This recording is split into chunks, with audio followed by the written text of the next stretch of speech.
നമ്മുടെ ഫൈനൽ എക്സാമിന് ഒരുപാട് പ്രിപ്പറേഷൻസ് നമുക്ക് ബാക്കിയുണ്ടെന്ന് നമുക്കറിയാം. മാർക്കറ്റിംഗ് മാനേജ്മെന്റ് നിങ്ങളെ സംബന്ധിച്ചിടത്തോളം നിങ്ങൾക്ക് തോന്നുന്നുണ്ടാവും ഇതാണ് നിങ്ങളുടെ ഈ ഒരു +2 എക്സാമിന് ഏറ്റവും കൂടുതൽ ടഫായിട്ടുള്ള അല്ലെങ്കിൽ ലോങ് ആയിട്ടുള്ള ഒരു ചാപ്റ്റർ എന്നുള്ളത്.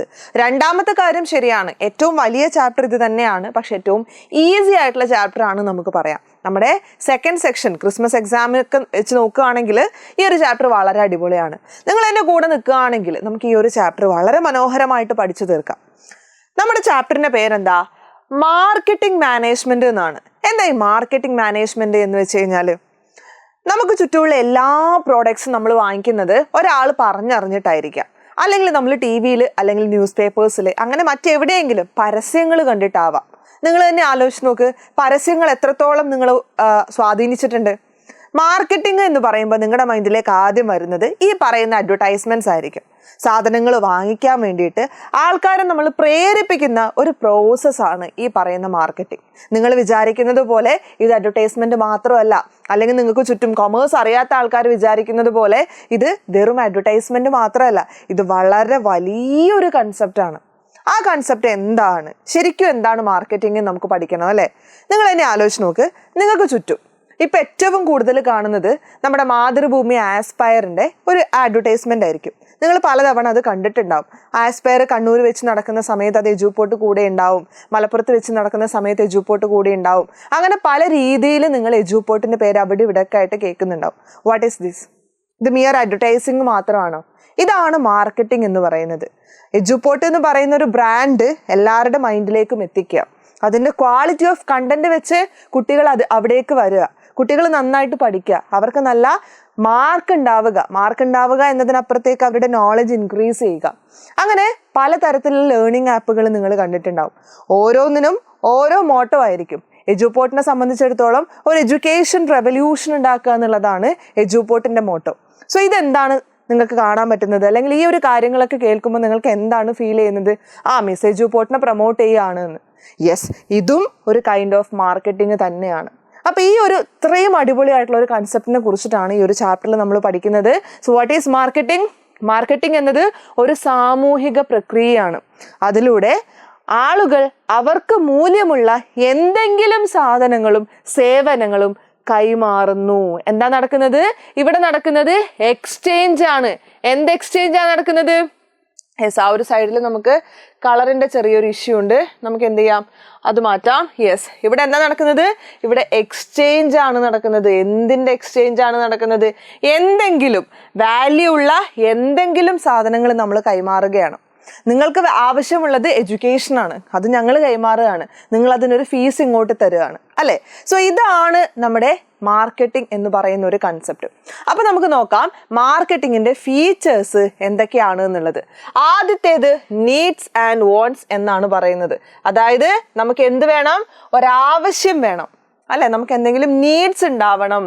The focus of the marketing is on satisfaction of the needs and wants of നമ്മുടെ സൊസൈറ്റിയിലുള്ള ആൾക്കാരുടെ നീഡ്സ് ആൻഡ് വാണ്ട്സ് സാറ്റിസ്ഫൈ ചെയ്യുക. ഓർഗനൈസേഷൻസിൻ്റെ ആവാം, ഇൻഡിവിജ്വലിൻ്റെ ആകാം. ഇതിനെയാണ് നമ്മൾ മാർക്കറ്റിംഗ് എന്ന് പറയുന്നത്. മാർക്കറ്റിങ്ങിൻ്റെ മറ്റൊരു ഫീച്ചർ, ഇവിടെ ഒരു ഓഫറിംഗ് ഉണ്ടാവുന്നുണ്ട്. ഒരു മാർക്കറ്റ് ഓഫറിംഗ് നമുക്ക് ഇവിടെ കാണാൻ വേണ്ടിയിട്ട് സാധിക്കുന്നുണ്ട്. മാർക്കറ്റ് ഓഫറിംഗ് എന്ന് വെച്ച് കഴിഞ്ഞാൽ ഒരു കംപ്ലീറ്റ് പ്രൊഡക്റ്റ് നമ്മൾ ആർക്ക് ഓഫർ ചെയ്യണം? സൊസൈറ്റിക്ക് ഓഫർ ചെയ്യണം. കംപ്ലീറ്റ് പ്രൊഡക്റ്റ് എന്ന് പറയുന്ന സമയത്ത് ആ പ്രൊഡക്റ്റിൻ്റെ സൈസ്, അതിൻ്റെ പ്രൈസ്, അതൊക്കെ ഡസ് മാറ്റർ ആണ്. That includes features like quality, taste, size etcetera. ഇതൊക്കെ നമ്മൾ വെറുതെ അങ്ങ് ഓഫർ ചെയ്താൽ മതിയോ? പോരാ, കൃത്യമായിട്ട് നമ്മൾ മാർക്കറ്റ് അനലൈസ് ചെയ്യണം. നമ്മുടെ ബയേഴ്സിന് എന്താണ് ആവശ്യം എന്ന് നമ്മൾ മനസ്സിലാക്കിയിട്ടുണ്ടാവണം. സോ ഇവിടെ എന്തുണ്ട്?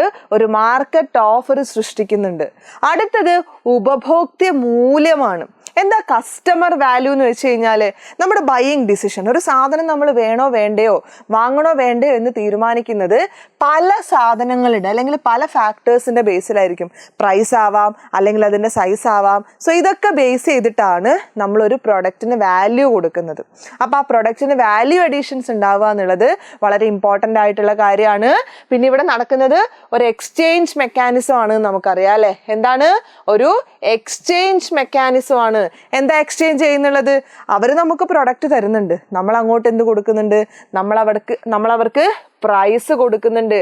സോ ഇതിൽ ഇൻവോൾവ് ആയിട്ടുള്ള രണ്ടാൾക്കാർക്കും എന്തെങ്കിലും ബെനിഫിറ്റ് ഉണ്ടാവണം. അപ്പൊ എക്സ്ചേഞ്ച് എങ്ങനെ നടക്കുന്നു? ഒരാള് പ്രൊഡക്റ്റ് ആണ് ഓഫർ ചെയ്യുന്നതെങ്കിൽ ആര്? നമ്മുടെ സെല്ലറ് നമുക്ക് പ്രൊഡക്റ്റ് ഓഫർ ചെയ്യാണ്. ബയർ എന്ത് ചെയ്യാണ്? Buyer in return money offer ചെയ്യുകയാണ്. സോ ഇവിടെ രണ്ടാൾക്കാർ തമ്മിൽ കൈമാറ്റം നടക്കുന്നില്ലേ? ഇതാണ് ഒരു എക്സ്ചേഞ്ച് മെക്കാനിസം ഇവിടെ നടക്കുന്നുണ്ട് എന്ന് പറയാൻ കാരണം. ഇനി ഒരു എക്സ്ചേഞ്ച് ഇവിടെ നടക്കണമെങ്കിൽ എന്തുണ്ടാവണം? ഇവിടെ രണ്ടാൾക്കാരുണ്ടാവണം. ആരൊക്കെയാ രണ്ടാൾക്കാര്? ഒന്ന് ബയർ, ഒന്ന് സെല്ലർ. അല്ല, ഇവരുണ്ടെങ്കിൽ മാത്രമേ മാർക്കറ്റിംഗ് ഇവിടെ നടക്കുള്ളൂ. അതുപോലെ രണ്ടാൾക്കാർക്കും പരസ്പരം എന്തെങ്കിലും ഓഫർ ചെയ്യാൻ പറ്റുന്നുണ്ടാവണം. ബയർ എന്ത് ചെയ്യാണ്? മണി ഓഫർ ചെയ്യാണ് അല്ലെ. സെല്ലർ എന്ത് ചെയ്യാണ്? സെല്ലറ് പ്രൊഡക്റ്റ് ഓഫർ ചെയ്യുന്നുണ്ട്. അപ്പൊ ഇതാണ് നമ്മുടെ മാർക്കറ്റിൽ നടക്കുന്ന എക്സ്ചേഞ്ച് എന്ന് പറയുന്നത്. ഇനി എന്ത് വേണം? രണ്ടു പേർക്കും പരസ്പരം കമ്മ്യൂണിക്കേറ്റ് ചെയ്യാൻ പറ്റണം. അതുപോലെ സാധനങ്ങൾ ഡെലിവർ ചെയ്യാൻ വേണ്ടിയിട്ട് പറ്റിയിട്ടുണ്ടാവണം. കഴിഞ്ഞോ? ഇല്ല. Each party should have freedom to accept or reject other parties offer. നമ്മൾ വഴിയോരത്ത് കൂടി നടന്നു പോകുന്ന സമയത്ത് ആൾക്കാർ പറയാണ്, മാം ഇത് വാങ്ങിക്കോ, അല്ലെങ്കിൽ സാർ ഇത് വാങ്ങിക്കോ, മോളെ ഇതൊന്ന് വാങ്ങിച്ചു നോക്ക്, 10 രൂപ മാത്രമേ ഉള്ളൂ എന്നൊക്കെ നമുക്ക് പറയാൻ പറ്റണം. ഓക്കെ, എനിക്ക് താല്പര്യം ഇല്ല. ആ ഒരു ഫ്രീഡം നമുക്ക് നമ്മുടെ മാർക്കറ്റിൽ ഉണ്ടാവണം. അപ്പോൾ മാത്രമാണ് അവിടെ ഒരു പ്രോപ്പർ ആയിട്ടുള്ള എക്സ്ചേഞ്ച് നടക്കുന്നത് എന്ന് നമുക്ക് പറയാം. Each party should be willing to enter into a transaction with each others. നമ്മൾ പരസ്പരം സമ്മതത്തോടു കൂടി ആയിരിക്കണം ഈ ഒരു എക്സ്ചേഞ്ച് മെക്കാനിസത്തിൽ പാർട്ടിസിപ്പേറ്റ് ചെയ്തിട്ടുണ്ടാവേണ്ടത് എന്നുള്ളതാണ് നമ്മുടെ എക്സ്ചേഞ്ചിൽ ഉണ്ടാവേണ്ട ഇത്രയും കാര്യങ്ങളാണ് ഒരു എക്സ്ചേഞ്ചിൽ ഉണ്ടാവേണ്ടുന്ന കണ്ടീഷൻസ് എന്ന് നമുക്ക് പറയാം അല്ലേ. ഇനി എന്താണുള്ളത്? നമുക്ക് എന്ത് സാധനങ്ങളാണ് മാർക്കറ്റ് ചെയ്യാൻ പറ്റുക, എന്തൊക്കെ നമുക്ക് മാർക്കറ്റ് ചെയ്യാം, എന്തൊക്കെ നമുക്ക് മാർക്കറ്റ് ചെയ്യാൻ പാടില്ല എന്നുള്ള കാറ്റഗറീസ് ഉണ്ടോ എന്ന് നമുക്ക് ചെക്ക് ചെയ്യാം. സോ വാല്യൂ ഉള്ള എന്തും, anything is of value to the other can be marketed.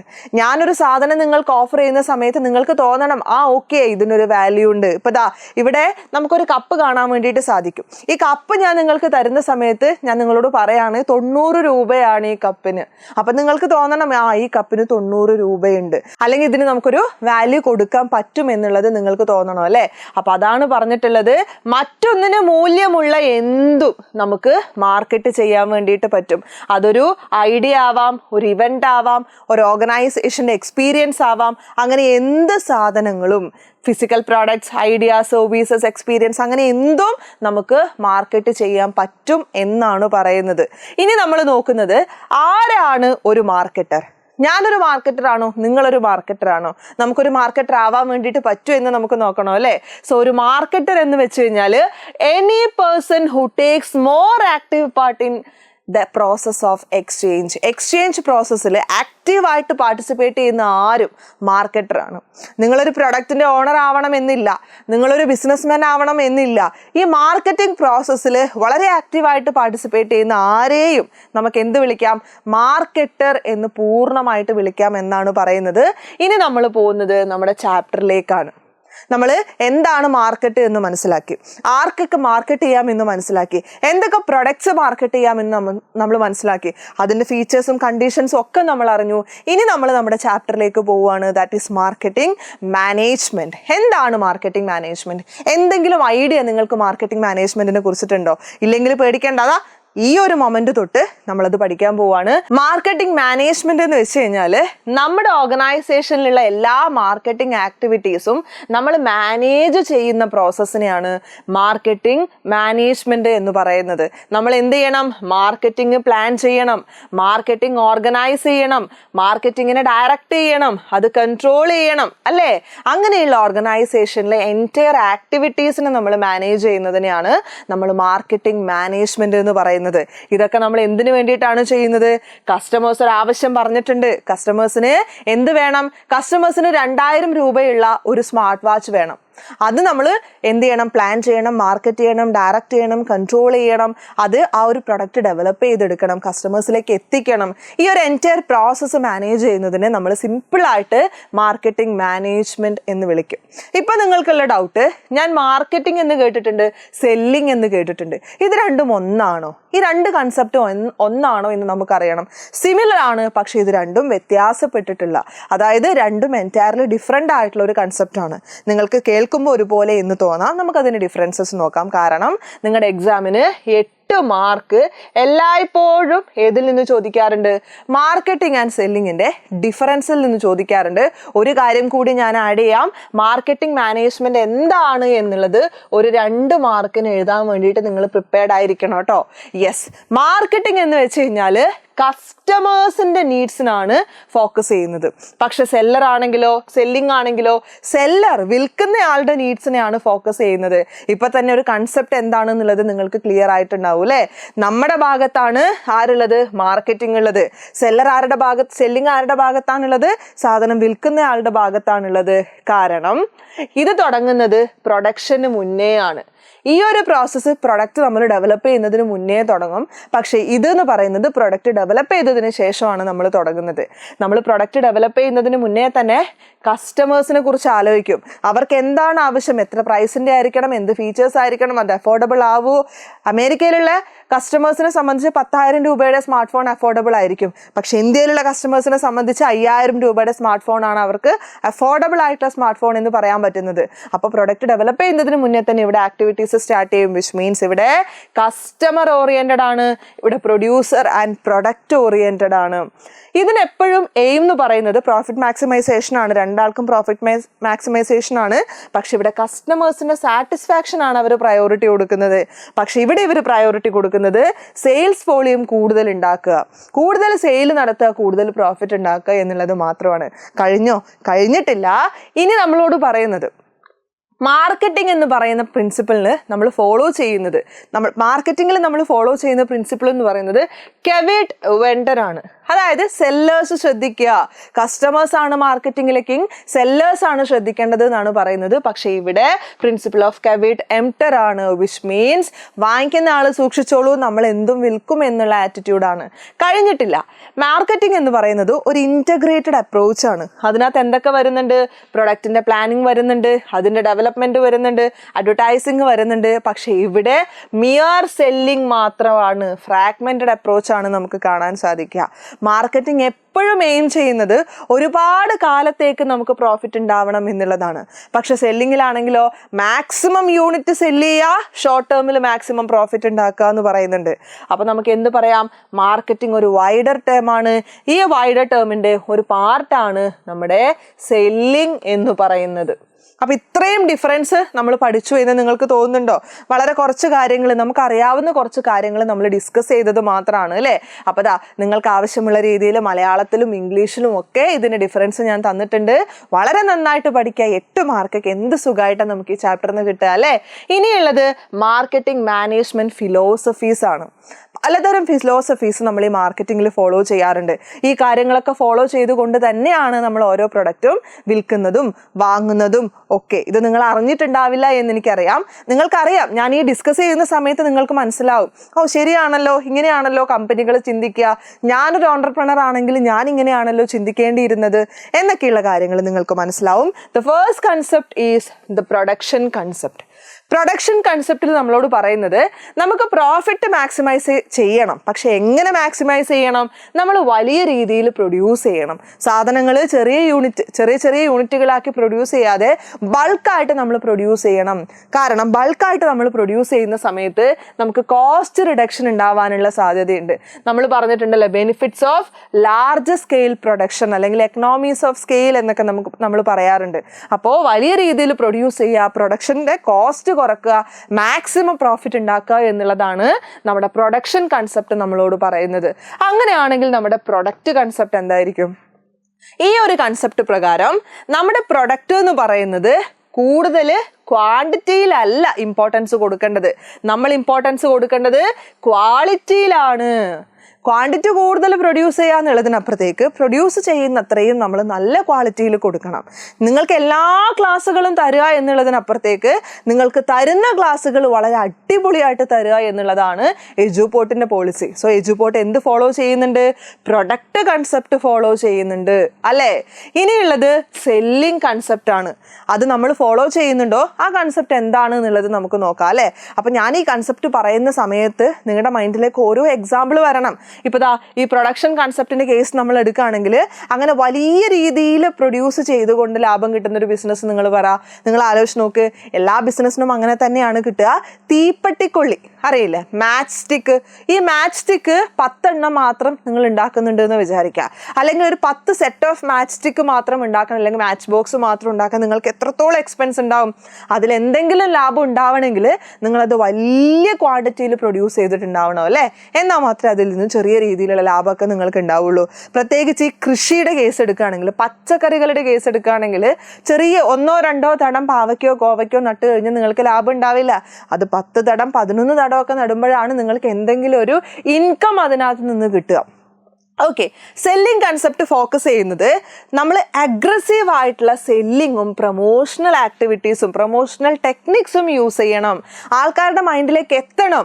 Okay, നിങ്ങൾ എവിടെയെങ്കിലും ഒരു orange white and black colour combination കണ്ടു കഴിഞ്ഞാൽ നിങ്ങൾക്ക് മനസ്സിലാവണം, അത് എജുപോർട്ടാണ്. യെസ്, ആ കളർ കോമ്പിനേഷൻ എജുപോർട്ടിൻ്റെ ആണ്. എന്തുകൊണ്ടാണ് മനസ്സിലാവുന്നത്? നിങ്ങൾ റിപ്പീറ്റ് ആയിട്ട് ആ സാധനങ്ങൾ കാണുന്ന സമയത്താണ് അല്ലേ.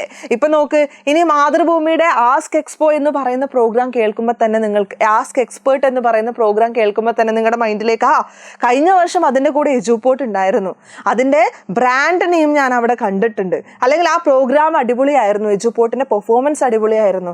സോ അത്തരത്തിൽ അഗ്രസീവ് ആയിട്ടുള്ള സെല്ലിംഗ് ടെക്നിക്സ് നമ്മൾ യൂസ് ചെയ്യണം എന്ന് പറയുന്നുണ്ട്. എന്നാലേ നമുക്ക് ആൾക്കാർ കൂടുതൽ സാധനങ്ങൾ വാങ്ങിക്കാൻ വരുള്ളൂ. ഇനിയുള്ളത് മാർക്കറ്റിംഗ് കൺസെപ്റ്റാണ്. എന്താ മാർക്കറ്റിംഗ് കൺസെപ്റ്റ് എന്ന് വെച്ച് കഴിഞ്ഞാൽ നമ്മുടെ സാറ്റിസ്ഫാക്ഷൻ ഓഫ് കസ്റ്റമർ നീഡ്സ് ആണ്. അതാണ് ഓർഗനൈസേഷൻ്റെ കീ ഓഫ് സക്സസ് എന്ന് പറയുന്നത്. So marketing concept implies that focus on satisfaction of customers needs is the key to success of any organization in the market. So social marketing concept കൂടിയുണ്ട്. Marketing concept നമ്മൾ കണ്ടു, കസ്റ്റമേഴ്സിൻ്റെ satisfaction ആണ് നമ്മൾ priority കൊടുക്കേണ്ടത് എന്നുള്ളത്. Societal marketing concept നമ്മളോട് പറയുന്നത് customer satisfaction മാത്രമല്ല, അതുകൂടാതെ കസ്റ്റമേഴ്സിൻ്റെ അല്ലെങ്കിൽ സൊസൈറ്റിയുടെ വെൽഫെയർ കൂടി നമ്മൾ നോക്കണം. അപ്പോൾ മാർക്കറ്റിംഗ് കൺസെപ്റ്റും സൊസൈറ്റിയൽ മാർക്കറ്റിംഗ് കൺസെപ്റ്റും ഓർത്ത് വെക്കാൻ വളരെ ഈസി അല്ലേ.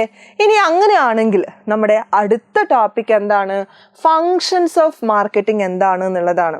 മാർക്കറ്റിംഗ് എന്താണ് ചെയ്യുന്നത്, മാർക്കറ്റിംഗ് എന്തൊക്കെ കാര്യങ്ങൾ ചെയ്യണം, പ്രോപ്പറായിട്ടുള്ള ഒരു മാർക്കറ്റിംഗ് പ്രൊസീജിയർ, മാർക്കറ്റിംഗ് മാനേജ്മെൻറ്റ് നടക്കണമെങ്കിൽ ആദ്യം ചെയ്യേണ്ടത് എന്താണെന്നറിയോ? Gathering and analysing marketing information. വിപണി വിവരങ്ങൾ ഞങ്ങൾ ശേഖരിക്കണം, അത് വിശകലനം ചെയ്യണം. ചെയ്യുകയും ചെയ്യുക എന്നൊന്നും വേണ്ട, വിശകലനം ചെയ്യുക എന്ന് മാത്രം മതി. എന്താ വിപണി വിവരം എന്ന് പറയുന്നത്? എന്താ ഈ എന്ത് ഇൻഫർമേഷൻസ് ആണ് നമ്മൾ ഗ്യാദർ ചെയ്ത് അനലൈസ് ചെയ്യേണ്ടത്? ഓഫ് കോഴ്സ് അത് തന്നെയാണ് നമ്മുടെ കസ്റ്റമേഴ്സിന് എന്താണ് ആവശ്യം. ഒരു ഫോൺ കൊടുക്കുന്നുണ്ടെങ്കിൽ ആ ഫോണിന് എത്ര സൈസ് വേണം, അതിന് എത്ര വെയിറ്റ് വേണം, അത് ഏതൊക്കെ കളേഴ്സിൽ വേണം, അതിൽ ഏതൊക്കെ ഫീച്ചേഴ്സ് ഇൻക്ലൂഡ് ചെയ്യണം, ഇതൊക്കെ വെറുതെ അവരങ്ങനെ ചെയ്യുന്നതായിരിക്കുമോ? പല കമ്പനീസും അല്ലെങ്കിൽ ഫോണിൻ്റെ കമ്പനീസ് വെറുതെ അത് ചെയ്യുന്നതായിരിക്കും? ഒരിക്കലും അല്ല. അവരെങ്ങനെയാണ് അത് ഫോളോ ചെയ്യുക? അവർ വെറുതെ ഒന്ന് ഡാറ്റ അനാലിസിസ് നടത്തും. ഏത് ടൈപ്പ് ഓഫ് പ്രോഡക്റ്റ് ആണ് ഏറ്റവും കൂടുതൽ മാർക്കറ്റിൽ വിറ്റ് പോകുന്നതെന്ന് അവർ നോക്കും. എന്തുകൊണ്ട് അത് വിറ്റ് പോകുന്നു എന്ന് അവർ അനലൈസ് ചെയ്യും. അല്ലെങ്കിൽ ഓൾറെഡി ഉള്ള ഫോൺസിന് ഏറ്റവും കൂടുതൽ കംപ്ലൈൻറ്റ്സ് വരുന്നത് ഏത് ഫീച്ചറിനെ സംബന്ധിച്ചിട്ടാണ് എന്നവർ അനലൈസ് ചെയ്യും.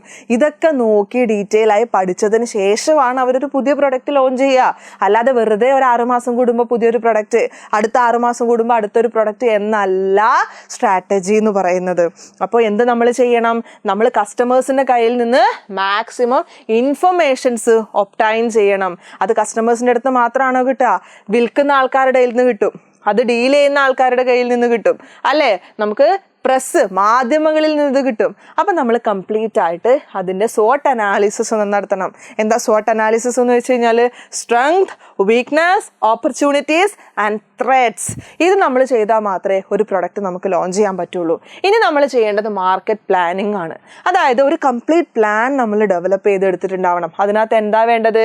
നമ്മുടെ പ്രൊഡക്റ്റ് ഇംപ്രൂവ് ചെയ്യാൻ, പ്രൊഡക്ഷൻ ഇംപ്രൂവ് ചെയ്യാൻ നമ്മൾ എന്തൊക്കെ കാര്യങ്ങൾ ചെയ്യണം, അതിൻ്റെ പ്രൊമോഷൻ എങ്ങനെയായിരിക്കണം, പുതിയ രീതിയിൽ അല്ലെങ്കിൽ ആ പുതിയ പ്രൊഡക്റ്റ് നമ്മൾ എങ്ങനെയാണ് ഇൻട്രൊഡ്യൂസ് ചെയ്യേണ്ടത്, അതുകൂടാതെ ഡിമാൻഡ് കൂട്ടാൻ നമ്മൾ എന്താണ് ചെയ്യേണ്ടത്, ഈ പ്ലാനിങ്ങുകളൊക്കെ ചെയ്തതിന് ശേഷം മാത്രമാണ് നമ്മളൊരു പ്രൊഡക്റ്റ് അനൗൺസ് ചെയ്യുക, അല്ലെങ്കിൽ ഒരു പ്രൊഡക്റ്റ് നമ്മൾ പ്രൊഡ്യൂസ് ചെയ്യാൻ വേണ്ടിയിട്ട് സ്റ്റാർട്ട് ചെയ്യുക. ഇനി നമ്മൾ ചെയ്യേണ്ടത്, അല്ലെങ്കിൽ ഇനി നമ്മൾ ചെയ്യേണ്ടിയിരുന്നത് എന്തുകൂടിയാണെന്നറിയോ? പ്രൊഡക്റ്റ് പ്ലാനിങ് ആൻഡ് ഡെവലപ്മെന്റ് ആണ്. So products are designed and developed so as to suit the requirements of users. ഞാൻ ഓൾറെഡി പറഞ്ഞു, ആൾക്കാരുടെ ആവശ്യം സാറ്റിസ്ഫൈ ചെയ്യാൻ വേണ്ടിയിട്ടാണ് നമ്മളൊരു പ്രൊഡക്റ്റ് ഡിസൈൻ ചെയ്യുന്നത് അല്ലെങ്കിൽ ഇൻട്രൊഡ്യൂസ് ചെയ്യുന്നത്. അതിൻ്റെ സൈസ്, അതിൻ്റെ ഡിസൈൻ, അതിൻ്റെ നെയിം, അതിൻ്റെ പ്രൈസ്, ഇതൊക്കെ നമ്മുടെ പ്രൊഡക്റ്റിൽ വളരെ ഇമ്പോർട്ടൻ്റ് ആയിട്ടുള്ള ആസ്പെക്റ്റുകളാണ്. ഇത് നമ്മൾ ഡീറ്റെയിൽ ആയിട്ട് ഈ ചാപ്റ്ററിൽ തന്നെ പഠിക്കുന്നുണ്ട്. ഇത്തരത്തിലുള്ള അപ്പിയറൻസ് അല്ലെങ്കിൽ ഇതിൻ്റെ ഈ പ്രൊഡക്റ്റിൻ്റെ ഒരു യൂട്ടിലിറ്റി എന്ന് പറയുന്നത് എപ്പോഴും നമ്മുടെ ഡിമാൻഡിനെ ഡയറക്റ്റ് ആയിട്ട് ഇമ്പാക്റ്റ് ചെയ്യുന്ന ഒരു കാര്യമാണ്. ഇനി നമ്മൾ ചെയ്യേണ്ടത് ഉൽപ്പന്ന ആസൂത്രണവും വികസനവുമാണ്. സ്റ്റാൻഡർഡൈസേഷൻ എന്ന് വെച്ച് കഴിഞ്ഞാൽ എന്താണ്? നമ്മളൊരു സ്റ്റാൻഡേർഡ് സെറ്റ് ചെയ്യുകയാണ്. ഒരു സർട്ടൈൻ സ്പെസിഫിക്കേഷൻ നമ്മൾ പറയുകയാണ്. ആ ഒരു പെർട്ടിക്കുലർ പ്രൊഡക്റ്റിന് ക്വാളിറ്റി ഇത്ര ഉണ്ടാവണം, അതിൻ്റെ ക്വാണ്ടിറ്റി ഇങ്ങനെ ആയിരിക്കണം, അതിൻ്റെ സൈസ് ഇങ്ങനെ ആയിരിക്കണം. ഇങ്ങനെ നമ്മളൊരു സ്റ്റാൻഡേർഡ് സെറ്റ് ചെയ്യുന്നതിനെയാണ് നമ്മൾ സ്റ്റാൻഡർഡൈസേഷൻ എന്ന് പറയുന്നത്. ഓക്കെ, ഇനിയുള്ളത് നമ്മുടെ ഗ്രേഡിംഗ് ആണ്. ഇത് നമ്മുടെ സ്റ്റാൻഡർഡൈസേഷൻ്റെ ഒരു ഭാഗമാണ്. നമ്മുടെ പ്രോഡക്റ്റിൻ്റെ ക്വാളിറ്റി, സൈസ് ഒക്കെ അനുസരിച്ച് നമ്മൾ എന്ത് ചെയ്യും? അതിനെ നമ്മൾ ക്ലാസിഫൈ ചെയ്ത് വേറെ വേറെ പ്രൊഡക്റ്റ് ആക്കും. ഇപ്പോൾ നമ്മുടെ കാഷ്യൂസ് ഒക്കെ ആണെങ്കിൽ എ ഗ്രേഡ്, ബി ഗ്രേഡ്, അതുപോലെ തന്നെ നമ്മുടെ അടയ്ക്ക, തേങ്ങ, ഇനി അതും അല്ലെങ്കിൽ ഈ സുഗന്ധവ്യഞ്ജനങ്ങളിലാണ് നമ്മൾ സാധാരണയായിട്ട് ഗ്രേഡിങ് കണ്ടുവരാറുള്ളത്, അല്ലേ? അപ്പോൾ ഈ ഗ്രേഡിങ് വളരെ ഇമ്പോർട്ടൻ്റ് ആണ്. സ്പെഷ്യലി ഫ്രൂട്ട്സ്, വെജിറ്റബിൾസ്, ഇതിലൊക്കെ ഈ ഗ്രേഡിങ് നമുക്ക് കാണാൻ പറ്റും. ഇതിൻ്റെ ക്വാളിറ്റിയൊക്കെ അനുസരിച്ച് നമ്മൾ ഡിഫറെൻറ്റ് കാറ്റഗറീസ് ആക്കുന്നതിനെയാണ് നമ്മൾ ഗ്രേഡിംഗ് എന്ന് പറയുന്നത്. So it is very much required in case of agricultural products like food grains, mango, apple, etcetera. Okay, now packaging and labelling. ഇതൊക്കെ നമ്മൾ വളരെ ഡീറ്റെയിൽ ആയിട്ട് ഈ ചാപ്റ്ററിൽ പഠിക്കുന്നുണ്ട് കേട്ടോ. സോ പാക്കേജിംഗ് എന്ന് വെച്ച് കഴിഞ്ഞാൽ നമ്മുടെ പ്രോഡക്റ്റിൻ്റെ പാക്കേജ് നമ്മൾ ഡിസൈൻ ചെയ്യുന്ന ഒരു പ്രോസസ്സാണ്. അപ്പം നിങ്ങൾ വിചാരിക്കും ഇതൊക്കെ ഇത്രയൊക്കെ ചിന്തിക്കാനുണ്ട്, ഇത് വെറുതെ അങ്ങ് പൊതിഞ്ഞ് വെച്ചാൽ പോരേ എന്നുള്ളത്. ഒരിക്കലുമല്ല. ആ ഒരു ഡൗട്ടിന് അല്ലെങ്കിൽ നിങ്ങളുടെ ആ ഒരു തോട്ടിനൊരു ക്ലിയറൻസ് ഞാൻ അടുത്ത ടോപ്പിക്കിലേക്ക് വരുന്നുണ്ട്.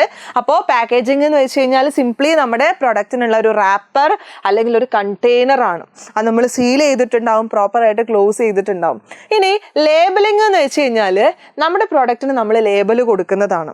ഒരു പ്രൊഡക്റ്റ് വാങ്ങാൻ വേണ്ടിയിട്ട് എന്തൊക്കെ ഇൻഫർമേഷൻസ് നമുക്ക് ആവശ്യമുണ്ടോ ആ ഇൻഫർമേഷൻസ് ഒക്കെ അടങ്ങുന്ന ഒരു റാപ്പറാണ് ഈ പറയുന്ന ലേബൽ എന്ന് പറയുന്നത്.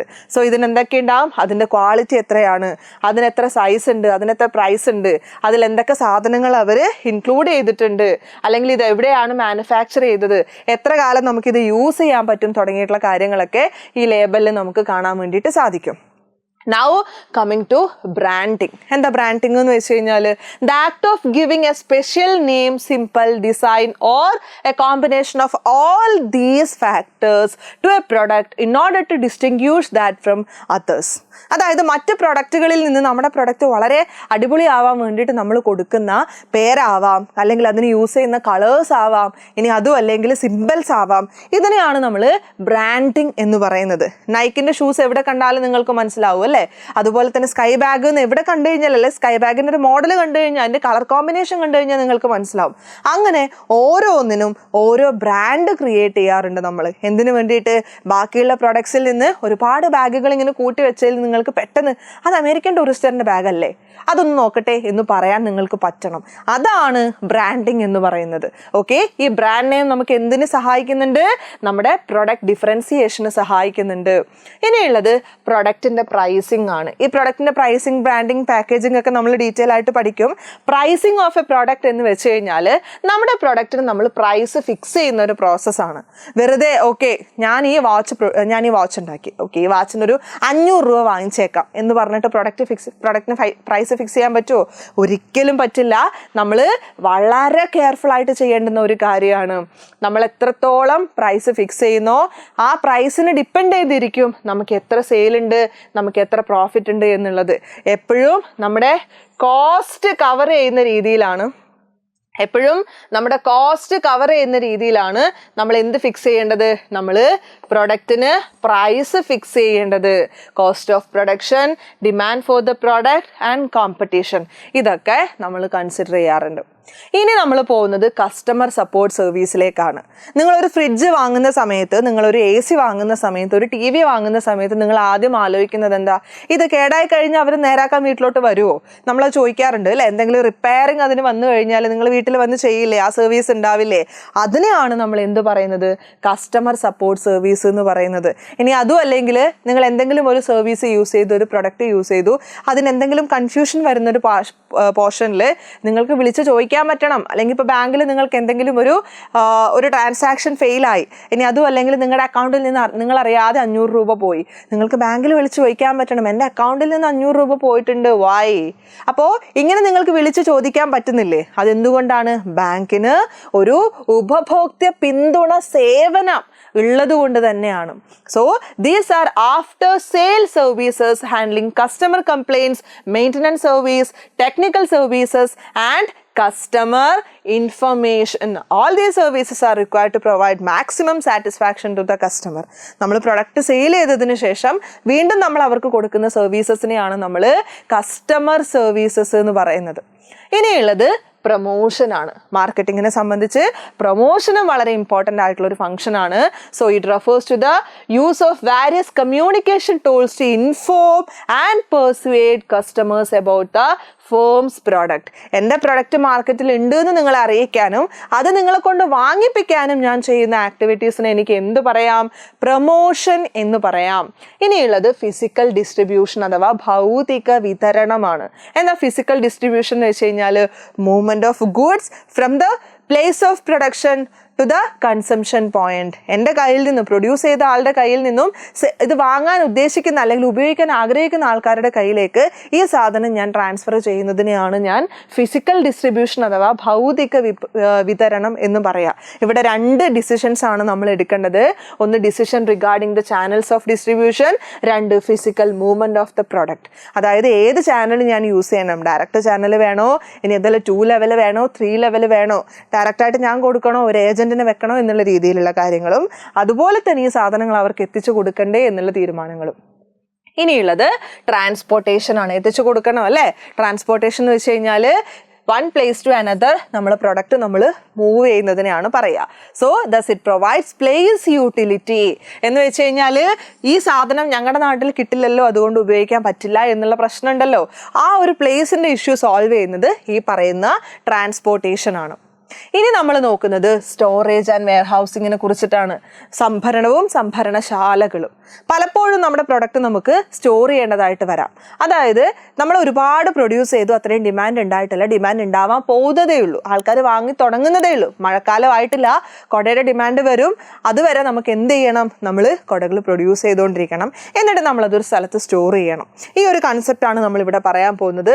So storage refers to holding and preserving goods until the buyers demand them.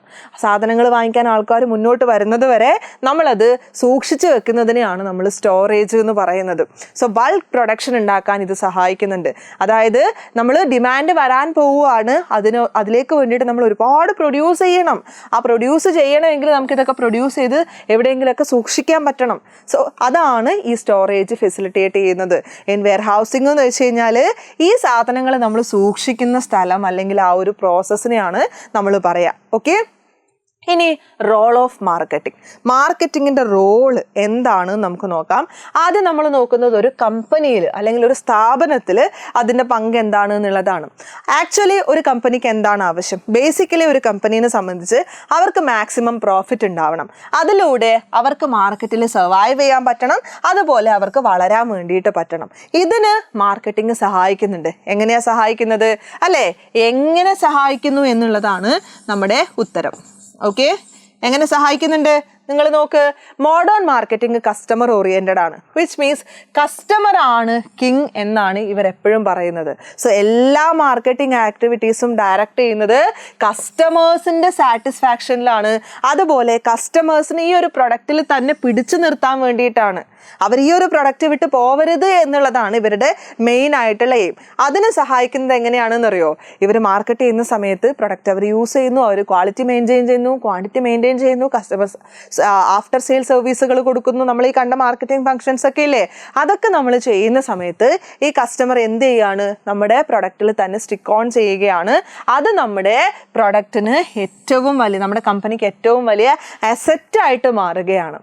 ഇനി ഒരു എക്കണോമീനെ സംബന്ധിച്ച് മാർക്കറ്റ് എന്തുകൊണ്ടാണ് ഇത്രയും ഇമ്പോർട്ടൻ്റ് എന്ന് നമ്മൾ നോക്കണം അല്ലേ. നിങ്ങൾ നോക്ക്, മാർക്കറ്റിങ്ങിന് എന്ത് സാധിക്കും, നമ്മുടെ ആൾക്കാരെ ഇൻസ്പയർ ചെയ്തിട്ട് കൂടുതൽ പ്രൊഡക്ഷൻ അല്ലെങ്കിൽ കൂടുതൽ പ്രൊഡക്റ്റ് നമ്മുടെ കസ്റ്റമേഴ്സിന് എത്തിച്ചു കൊടുക്കാൻ വേണ്ടിയിട്ട് സാധിക്കും. So right availability at right place at right price through proper distribution system etc. are made possible through different efficient marketing. നമ്മൾ മാർക്കറ്റിങ്ങിൻ്റെ ഫംഗ്ഷൻ കണ്ടു, എത്രത്തോളം ഡിഫറെൻ്റ് ആയിട്ടുള്ള കാര്യങ്ങൾ നമ്മൾ അവിടെ ചെയ്യുന്നുണ്ട്. ഇതൊക്കെ ചെയ്യാൻ എത്ര ആൾക്കാർ വേണം, ഇതൊക്കെ ചെയ്യാൻ നമുക്ക് എത്ര ഓർഗനൈസേഷൻസ് വേണം, നമുക്ക് എത്ര ചാനൽസ് വേണം, ട്രാൻസ്പോർട്ടേഷൻ സിസ്റ്റം വേണം. സോ ഡേ ബൈ ഡേ ഇതൊക്കെ ഇൻക്രീസ് ചെയ്തുകൊണ്ടിരിക്കുകയാണ്, നമ്മുടെ എക്സ്ചേഞ്ച് കൂടിക്കൊണ്ടിരിക്കുകയാണ്, മണിയുടെ വാല്യൂ ആഡ് ഓൺ ചെയ്തുകൊണ്ടിരിക്കുകയാണ്. സോ നമുക്ക് എന്ത് പറയാം, നമ്മുടെ നാഷണൽ ഇൻകം കൂടാൻ വേണ്ടിയിട്ട് ഇത്തരത്തിലുള്ള കൺസംഷൻ ആൻഡ് പ്രൊഡക്ഷൻ അതുപോലെ തന്നെ ഇൻവെസ്റ്റ്മെന്റ് ആക്ടിവിറ്റീസ് സഹായിക്കുന്നുണ്ട് എന്ന് നമുക്ക് പറഞ്ഞൂടെ അല്ലേ. അപ്പം നമുക്ക് എന്ത് പറയാം, മാർക്കറ്റിങ്ങിന് എക്കണോമിക് ഡെവലപ്മെന്റിലും വളരെ വലിയ ഇമ്പോർട്ടൻസ് ഉണ്ട്. ഇനി നമ്മൾ പോകുന്നത് ഈ ചാപ്റ്ററിൻ്റെ കോർ പോയിന്റിലേക്കാണ്, ദ മാർക്കറ്റിംഗ് മിക്സ്. നിങ്ങളുടെ ഫൈനൽ എക്സാമിനുള്ള 8 മാർക്കാണ് മാർക്കറ്റിംഗ് മിക്സ്. എന്താണ് മാർക്കറ്റിംഗ് മിക്സ് എന്ന് വെച്ച് കഴിഞ്ഞാൽ, നമ്മുടെ മാർക്കറ്റിങ്ങിന് ആവശ്യമായിട്ടുള്ള ഏറ്റവും ഇമ്പോർട്ടൻ്റ് ആയിട്ടുള്ള ഏറ്റവും ബേസിക് ആയിട്ടുള്ള 4 ടൂൾസിനെയാണ് നമ്മൾ മാർക്കറ്റിംഗ് മിക്സ് എന്ന് പറയുന്നത്. ഏതൊക്കെയാണെന്ന് നോക്കുന്നതിന് മുന്നേ ഇതിന് ഇമ്പോർട്ടൻസ് എന്താണെന്ന് നമുക്ക് നോക്കാം. It is the link between business and customers. അപ്പം നമ്മുടെ ഈ 4 പീസ് ഓഫ് മാർക്കറ്റിംഗ് ഇല്ലേ, ഇതിനെയാണ് നമ്മൾ മാർക്കറ്റിംഗ് മിക്സ് എന്ന് പറയുന്നത്. എന്തൊക്കെയാണത്? ആദ്യത്തേത് നമ്മുടെ പ്രോഡക്റ്റ് ആണ് അല്ലേ. പ്രോഡക്റ്റ്, പ്രൈസ്, അതുപോലെ പ്ലേസ്, ദെൻ പ്രൊമോഷൻ.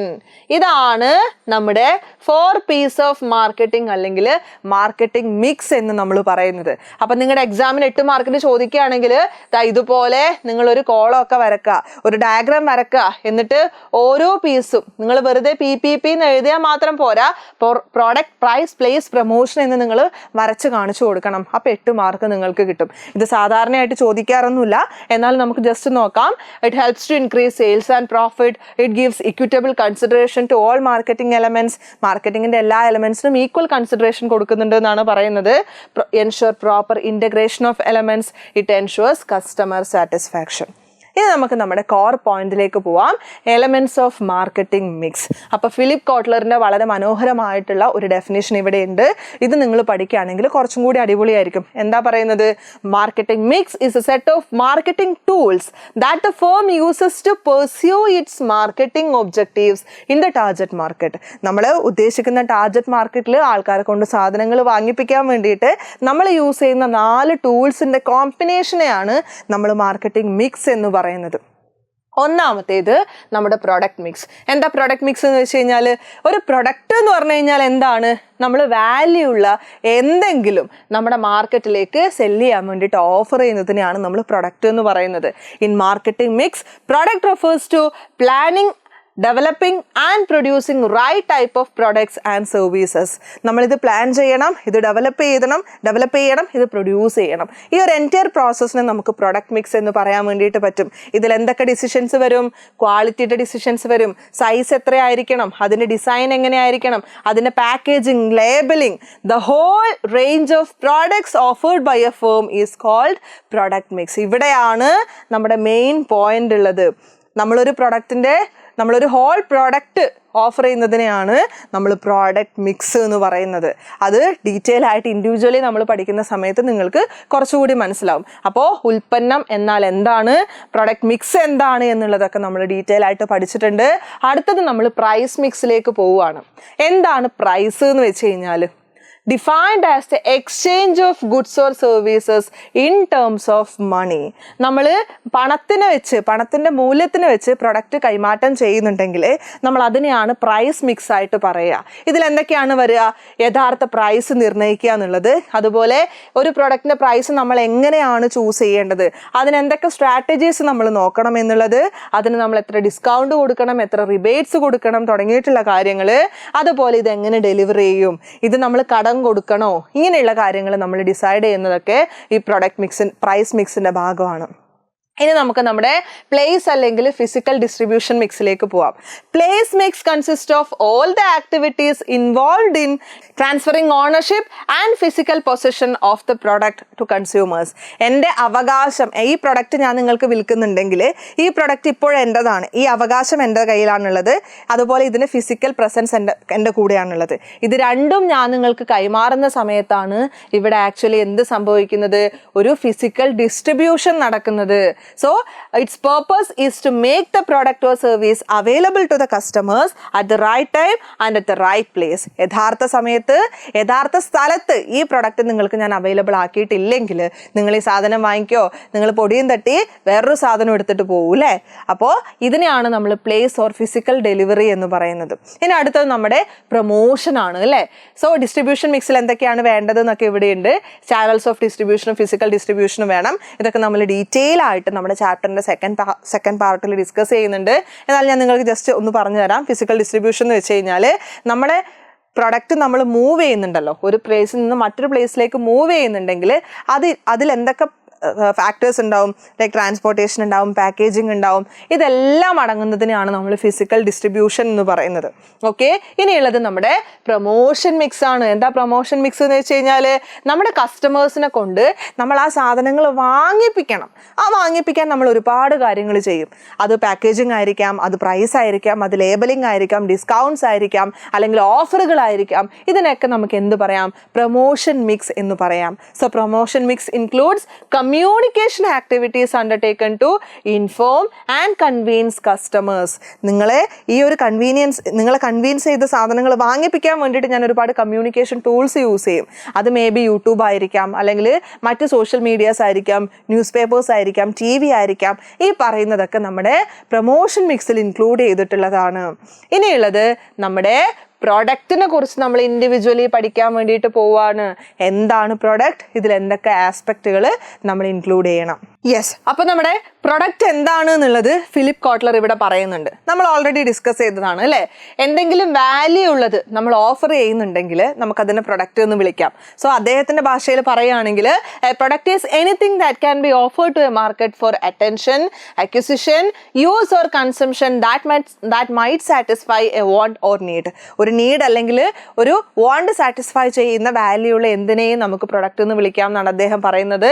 അതിൽ ഫിസിക്കൽ ഒബ്ജക്റ്റ് ഇൻക്ലൂഡ് ചെയ്യുന്നുണ്ട്, അതിൻ്റെ സർവീസസ്, പേഴ്സൺസ് ആവാം, പ്ലേസസ് ആവാം, ഓർഗനൈസേഷൻ ആൻഡ് ഐഡിയാസ്.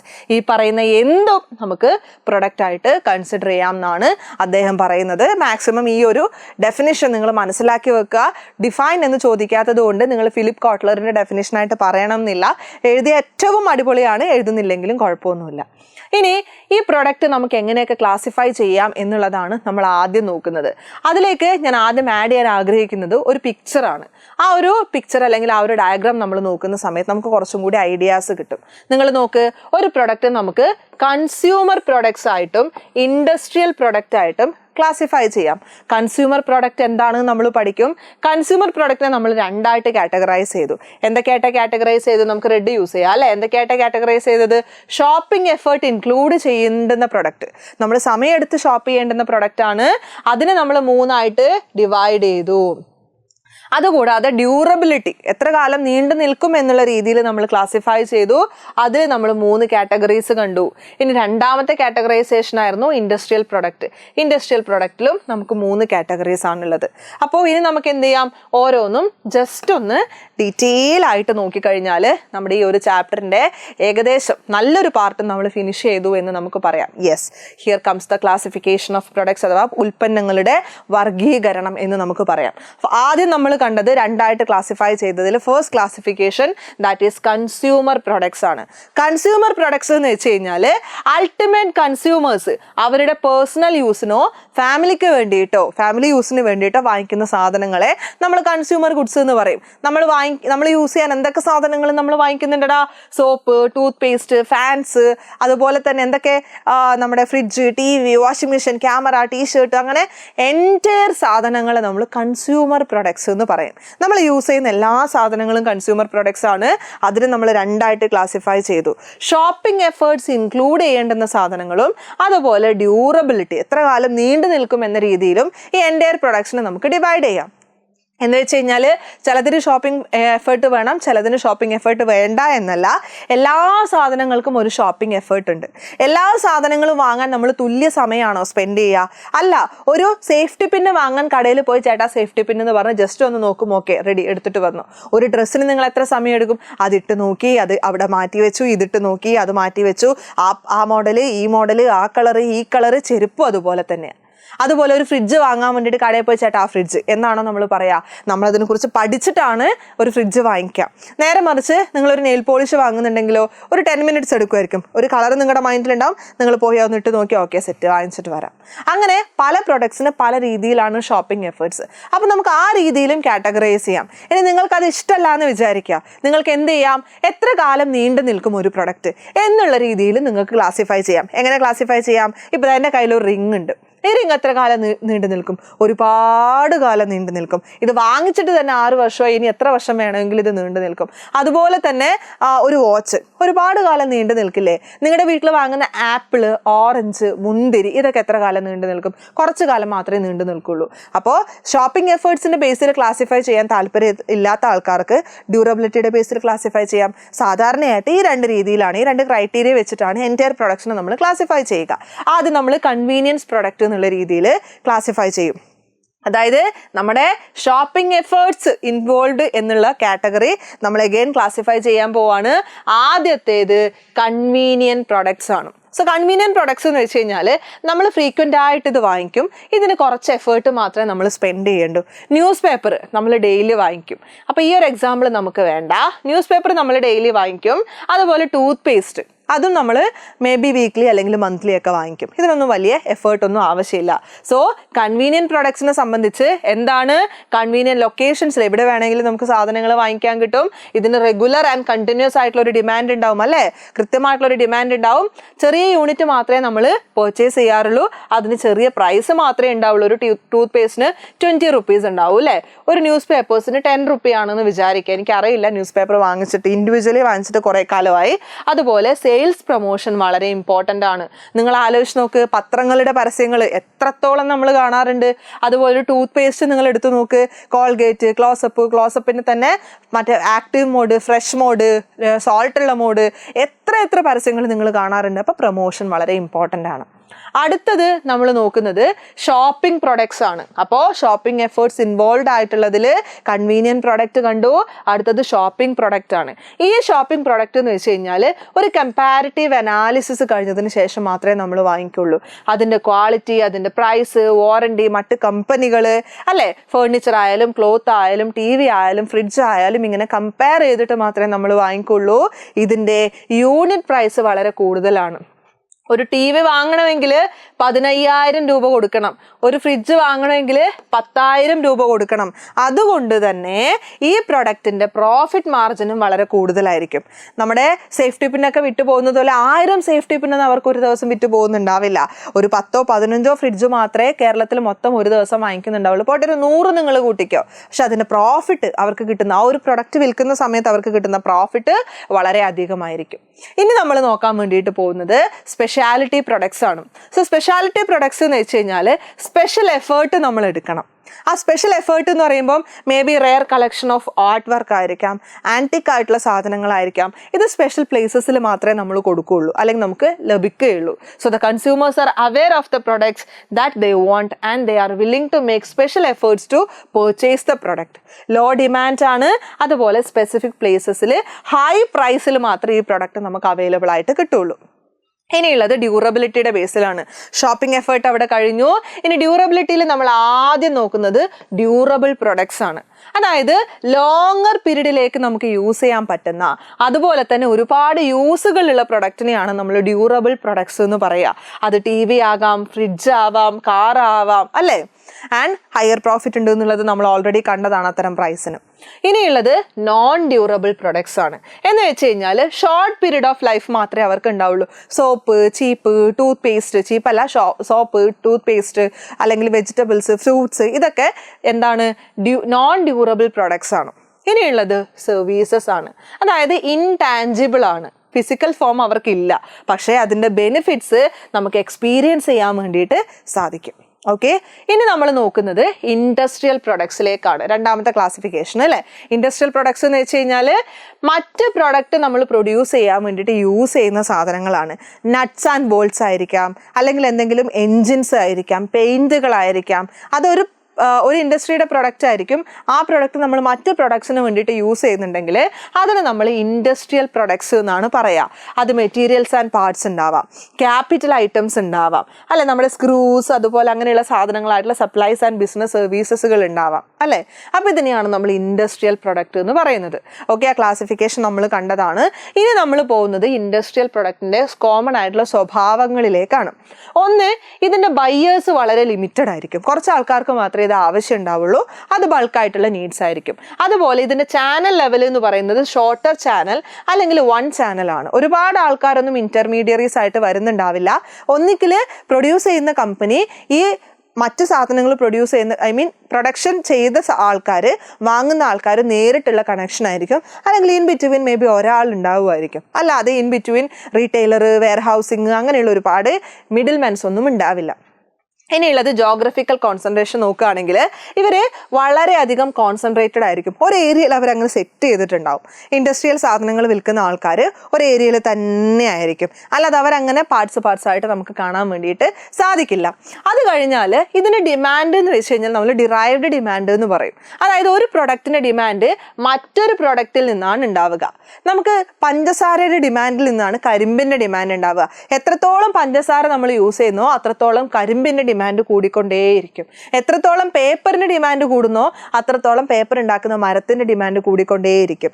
ഇതിനെയാണ് നമ്മൾ ഡിറൈവ്ഡ് ഡിമാൻഡ് അഥവാ നമ്മുടെ ഡിറൈവ്ഡ് ഡിമാൻഡ് തന്നെയാണ് നമ്മൾ മലയാളത്തിലും പറയാം. കടുകട്ടിയുള്ള വാക്കുകളിലേക്ക് നമ്മൾ പോകണ്ട. ഇനി റോൾ ഓഫ് ടെക്നിക്കൽ കൺസിഡറേഷൻ നമ്മൾ നോക്കുകയാണെങ്കിൽ ഇവർക്ക് എന്ത് വേണം? ടെക്നിക്സിന് വളരെയധികം സിഗ്നിഫിക്കൻസ് ഉണ്ട്. ഈ സാധനങ്ങൾ പർച്ചേസ് ചെയ്യാനും യൂസ് ചെയ്യാനും നമ്മൾ ഒരുപാട് ടെക്നോളജീസ് യൂസ് ചെയ്യേണ്ടതായിട്ട് വരാം. ഇനിയുള്ളത് എന്താ? റെസിപ്രോക്കൽ ബൈയിങ് ആണ്. പലപ്പോഴും ഇവർ എന്ത് ചെയ്യുന്നറിയോ? ഞാനിപ്പോൾ നിങ്ങൾക്ക് നട്ട്സും ബോൾസും തരുന്നുണ്ടെങ്കിൽ ആ നട്ട്സും ബോൾസും നിങ്ങൾക്ക് തന്നിട്ട് നിങ്ങളുടെ പ്രൊഡക്റ്റ് ഞാൻ തന്നെ തിരിച്ചു വാങ്ങിക്കും. പ്രൈസിന് പകരം ഞാൻ ആ പ്രൊഡക്റ്റ് തന്നെ തിരിച്ചു വാങ്ങിക്കും. So some companies may resort to reciprocal buying. Example, company manufacturing vehicles buys tyres from other company who in return buys vehicles reciprocally. അതായത് ഞാനിവിടെ എന്താ വിൽക്കുന്നത്? ഞാനിവിടെ വിൽക്കുന്നത് ടയറാണ്. ഓക്കെ, ഞാൻ ടയർ വിൽക്കുന്നുണ്ട്. ആർക്ക്? മറ്റൊരു കമ്പനിക്ക്.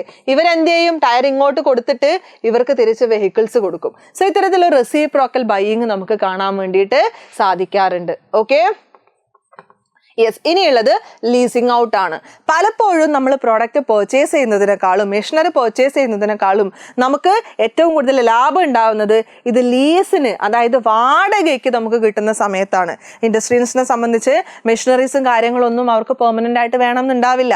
അവർക്കത് വാടകയ്ക്ക് എടുത്താൽ മതിയാവും. ഇനി നമ്മൾ പോകുന്നത് പ്രൊഡക്റ്റിൻ്റെ തന്നെ ബ്രാൻഡിങ്ങിലേക്കാണ്. എന്താണ് ബ്രാൻഡിങ് എന്ന് നമ്മൾ ഓൾറെഡി ഡിസ്കസ് ചെയ്തതാണ്. സോ ജനറിക് നെയിംസിലും നമുക്ക് എന്ത് ചെയ്യാം? ബ്രാൻഡ് ചെയ്യാൻ വേണ്ടിയിട്ട് സാധിക്കും. ഈ ജനറിക് നെയിം എന്ന് വെച്ച് കഴിഞ്ഞാൽ ഹോൾ ക്ലാസ് ഓഫ് പ്രൊഡക്റ്റിന് നമ്മൾ പറയുന്നതാണ്. ക്ലാസ്മേറ്റ് എന്ന് പറയുന്നത് ഒരു ബ്രാൻഡാണ്. പക്ഷെ ബുക്ക് എന്ന് നമ്മൾ പറയും, ക്യാമറ എന്ന് നമ്മൾ പറയും. ഏതിൻ്റെ ക്യാമറ എന്ന് നമ്മൾ സ്പെസിഫൈ ചെയ്യുന്നില്ല. സോ അങ്ങനെ ജനറലൈസ് ചെയ്ത് നമുക്ക് വേണമെങ്കിൽ പ്രൊഡക്റ്റ് സെയിൽ ചെയ്യാം. പക്ഷേ ജനറിക് നെയിമിലാണ് സാധനങ്ങൾ നമ്മൾ മാർക്കറ്റ് ചെയ്യുന്നതെങ്കിൽ നമുക്ക് എന്ത് ചെയ്യാൻ പറ്റില്ല? കോമ്പറ്റീറ്റേഴ്സിൽ നിന്നത് ഡിഫറൻഷിയേറ്റ് ചെയ്യാൻ വേണ്ടിയിട്ട് പറ്റില്ല. ഇത് ഞങ്ങളുടെ നല്ല ക്യാമറയാണെന്ന് പറയുന്നതിനേക്കാളും ഇത് കാനോണിൻ്റെ ക്യാമറയാണ്, ഇത് സോണിയുടെ ക്യാമറയാണെന്ന് പറയുമ്പോഴാണ് ഇമ്പാക്റ്റ് കൂടുതൽ അല്ലേ. സോ ബ്രാൻഡിങ് എന്ന് വെച്ച് കഴിഞ്ഞാൽ ഒരു ബ്രാൻഡ് നെയിമിൻ്റെ അണ്ടറിൽ നമ്മളൊരു പ്രൊഡക്റ്റ് മാർക്കറ്റ് ചെയ്യുന്നതാണ്. So identifying A product through A special name or simple നമുക്ക് എന്ത് വിളിക്കാം? ബ്രാൻഡിങ് എന്ന് വിളിക്കാം. സോ ഒരു ബ്രാൻഡിന് 2 കോമ്പോണൻസ് ആണ് സാധാരണയായിട്ട് ഉണ്ടാവുക. അതിലൊന്നാണ് ബ്രാൻഡ് നെയിം, മറ്റേത് ബ്രാൻഡ് മാർക്ക്. ബ്രാൻഡ് നെയിം എന്ന് വെച്ച് കഴിഞ്ഞാൽ നമുക്ക് സ്പെല്ല് ചെയ്യാൻ പറ്റുന്ന അല്ലെങ്കിൽ നമുക്ക് വോക്കലൈസ് ചെയ്യാൻ പറ്റുന്ന പാർട്ടാണ്. ഇവിടെ നോക്ക്, നൈക്ക്, നമുക്കത് സ്പെല്ല് ചെയ്യാൻ വേണ്ടിയിട്ട് പറ്റും അല്ലേ. ബ്രാൻഡ് മാർക്ക് എന്ന് വെച്ച് കഴിഞ്ഞാൽ നമുക്ക് ഐഡൻറ്റിഫൈ ചെയ്യാൻ വേണ്ടിയിട്ട് പറ്റും, പക്ഷെ നമുക്ക് എന്ത് ചെയ്യാൻ പറ്റില്ല? അത് സ്പെല്ല് ചെയ്യാൻ വേണ്ടിയിട്ട് പറ്റില്ല. പലപ്പോഴും അതിൻ്റെ കോമ്പിനേഷനായിട്ട് ആണ് ഉണ്ടാവുക. ഇനിയുള്ളത് ട്രേഡ് മാർക്കാണ്. നമ്മുടെ ബ്രാൻഡ് നമ്മൾ ലീഗലൈസ് ചെയ്യുന്ന സമയത്ത്, നിയമപരമായിട്ട് അതിന് റൈറ്റ്സ് നമ്മൾ വാങ്ങുന്ന സമയത്ത് അത് നമുക്ക് ട്രേഡ് മാർക്കായി. So it refers to the manufacturer's legal right to use the brand name or brand mark. നമ്മൾ മാത്രമേ യൂസ് ചെയ്യാൻ പാടുള്ളൂ, മറ്റാരും അത് യൂസ് ചെയ്യാൻ പാടില്ല എന്നുള്ളൊരു എന്താ പറയുക ഇൻബിൽട്ട് ആയിട്ടുള്ളൊരു സ്റ്റേറ്റ്മെൻറ്റ് അവിടെ നമുക്ക് കൊണ്ടുവരാൻ വേണ്ടിയിട്ട് സാധിക്കും. ഇനി ഒരു നല്ല ബ്രാൻഡിന് എന്തൊക്കെ ക്വാളിറ്റീസ് ഉണ്ടാവണം എന്ന് നമുക്ക് നോക്കാം. നമുക്ക് എപ്പോഴും പ്രൊഡക്റ്റിൻ്റെ പർപ്പസ് അല്ലെങ്കിൽ പ്രൊഡക്റ്റിൻ്റെ ക്വാളിറ്റി, ബെനിഫിറ്റ് ഇതിനെക്കുറിച്ച് എന്തെങ്കിലും സജസ്റ്റ് ചെയ്യാൻ വേണ്ടിയിട്ട് പറ്റണം. ഈ അമൂൽ എന്ന് നമ്മൾ പറയില്ലേ, അട്ടർലി ബട്ടർലി ഡെലീഷ്യസ്, അതാണ് അതിൻ്റെ ബ്രാൻഡ് നെയിം അല്ലെങ്കിൽ ബ്രാൻഡ് സിമ്പിൾ എന്നൊക്കെ നമുക്ക് പറയാം. ഒരു കുട്ടി ഇങ്ങനെ അമൂലിൻ്റെ പിക്ചറിൽ നിൽക്കുന്നത് നിങ്ങൾക്ക് കാണാൻ വേണ്ടിയിട്ട് സാധിച്ചിട്ടുണ്ടാകും. അവരുടെ ആ ഒരു ടാഗ് ലൈൻ ആണ് അട്ടർലി ബട്ടർലി ഡെലീഷ്യസ് എന്നുള്ളത്. അപ്പോൾ അങ്ങനെ ഇനി അങ്ങോട്ട് ഇത്തരത്തിലുള്ള ബ്രാൻഡുകളുടെ ലേബലുകൾ, അതിൻ്റെ പേരുകൾ നിങ്ങൾ ശ്രദ്ധിക്കുക. ബ്രാൻഡ് കാണുമ്പോൾ തന്നെ ഇത് ബ്രാൻഡ് നെയിം, ഇത് ബ്രാൻഡ് മാർക്ക്, ഇത് നമുക്ക് വായിക്കാം, ഇത് നമുക്ക് വായിക്കാൻ പറ്റില്ല. യെസ്, ഇതിൻ്റെ കോമ്പിനേഷനാണിത്, ഇതിന് എന്തെങ്കിലും ടാഗ് ലൈൻ ഉണ്ടോ, അല്ലെങ്കിൽ ഇത് ട്രേഡ് മാർക്ക് ആണോ എന്നുള്ളതൊക്കെ നിങ്ങൾ അനലൈസ് ചെയ്യണം കേട്ടോ. യെസ്, ഇത് ബ്രീഫ് ആൻഡ് സിമ്പിൾ ആയിരിക്കണം. ലെക്സ്, സർഫ്, അതുപോലെ നൈക്ക്, അഡിഡാസ്, അല്ല അനുലക്ഷ്മി രാഘവൻ. ഒരു ബ്രാൻഡിൻ്റെ പേരായി കഴിഞ്ഞിട്ട് കാര്യമുണ്ടോ? ഒരിക്കലുമില്ല. അതുപോലെ നമ്മുടെ കണ്ണിനും അതുപോലെ നമ്മുടെ ഇയേഴ്സിനും പ്ലീസിങ് ആയിരിക്കണം. അത് കേൾക്കുമ്പോൾ നമുക്കൊരു ഭംഗി തോന്നണം, അത് കാണുമ്പോൾ നമുക്കൊരു ഭംഗി തോന്നണം. അങ്ങനെ മാത്രമേ ആൾക്കാർ അത് ക്യാച്ച് ചെയ്യുള്ളൂ. അതുപോലെ നമുക്ക് ലീഗലി രജിസ്റ്റർ ചെയ്ത് പ്രൊട്ടക്ട് ചെയ്യാൻ പറ്റുന്ന രീതിയിലായിരിക്കണം. ഇത് പെർമനന്റ് നേച്ചറുള്ളതായിരിക്കണം. അതുപോലെ യുണീക്ക് ആൻഡ് ഡിസ്റ്റിങ്റ്റീവ് ആയിരിക്കണം. മറ്റുള്ളവരെ പോലെ ആവരുത്. നിങ്ങൾ സ്വന്തമായിട്ടൊരു ഒരു ബ്രാൻഡ്, ഒരു സ്പോർട്സ് ബ്രാൻഡ് തുടങ്ങുന്ന സമയത്ത് നിങ്ങൾ ഇങ്ങനെ തുടങ്ങിയാൽ എങ്ങനെ ഉണ്ടാവും? അത് നൈക്കിനെ പോലെയുള്ള ഒരു സാധനം തുടങ്ങുന്നതാണെന്ന് വിചാരിക്കുള്ളൂ അല്ലേ? പിന്നെ ഒരു ഗുഡ് ഇമേജ് ആൾക്കാരുടെ ഇടയിൽ ക്രിയേറ്റ് ചെയ്തെടുക്കാൻ നിങ്ങൾക്ക് പറ്റണം. ഇനിയുള്ളത് പാക്കേജിംഗ് ആണ്. പാക്കേജിംഗ് എന്ന് വെച്ച് കഴിഞ്ഞാൽ നമ്മളൊരു പ്രൊഡക്റ്റിൻ്റെ പാക്കേജ് ഡിസൈൻ ചെയ്യുന്നതും അത് പ്രൊഡ്യൂസ് ചെയ്യുന്നതുമായിട്ട് റിലേറ്റ് ചെയ്തിട്ടുള്ള കാര്യങ്ങളാണ്. അതിൻ്റെ വളരെയധികം അടിപൊളിയായിട്ടുള്ള ഒരു ഡെഫിനിഷൻ ഫിലിപ്പ് കോട്ട്ലർ ഇവിടെ തന്നിട്ടുണ്ട്. ഇത് തന്നെ പഠിക്കാം, ഒരുപാട് വേറെ ഒന്നിനും വേണ്ടിയിട്ട് പോകേണ്ട ആവശ്യമില്ല. പാക്കേജിങ് ഒരു സൈലന്റ് സെയിൽസ്മാൻ ആണ്. അതായത് ആ പാക്കേജിങ് കാണുന്ന സമയത്ത് ആൾക്കാർക്ക് ആ സാധനം വാങ്ങിക്കാൻ പറ്റണം. അതിനെക്കുറിച്ച് ആൾക്കാർ പറയേണ്ട ആവശ്യമൊന്നുമില്ല. ഫോർ എക്സാമ്പിൾ, ലേസിൻ്റെ കവർ നിങ്ങൾ ശ്രദ്ധിച്ചിട്ടുണ്ടോ? വളരെ അട്രാക്റ്റീവ് ആയിട്ടുള്ള കളേഴ്സാണ്. എവിടെ കണ്ടു കഴിഞ്ഞാലും ഒരു ലേസ് വാങ്ങിക്കണം നമുക്ക് തോന്നും. കാരണം അതിൻ്റെ കളർ ലൈറ്റ് ഗ്രീൻ, ലൈറ്റ് കളറിലുള്ള റെഡ്, ഇതൊക്കെ നമ്മൾ അട്രാക്ട് ചെയ്യുന്ന കളേഴ്സാണ്. സോ ഇതൊരു സൈലന്റ് സെയിൽസ്മാൻ ആയിട്ട് നമ്മൾ പറയും. പാക്കേജിങ്ങിന് പല ലെവൽസ് ഉണ്ട്. ആ പല ലെവൽസിനെ കുറിച്ചിട്ടാണ് നമ്മൾ നോക്കാൻ പോകുന്നത്. The first one is primary packaging, second one is secondary packaging and third one is transportation packaging. Primary package എന്തിനാണ്? ഈ ഒരു പ്രൊഡക്റ്റിനെ പ്രൊട്ടക്ട് ചെയ്യാൻ വേണ്ടിയിട്ടാണ് അല്ലേ? ആ ഒരു ട്യൂബ് എന്തിനാണ്? അത് എക്സ്പോസ് ടു എയർ ഒന്നും ആവാതിരിക്കാൻ വേണ്ടിയിട്ടാണ്. രണ്ടാമത്തത് സെക്കൻഡറി പാക്കേജിങ്. എന്തിനു വേണ്ടിയിട്ടാണ്?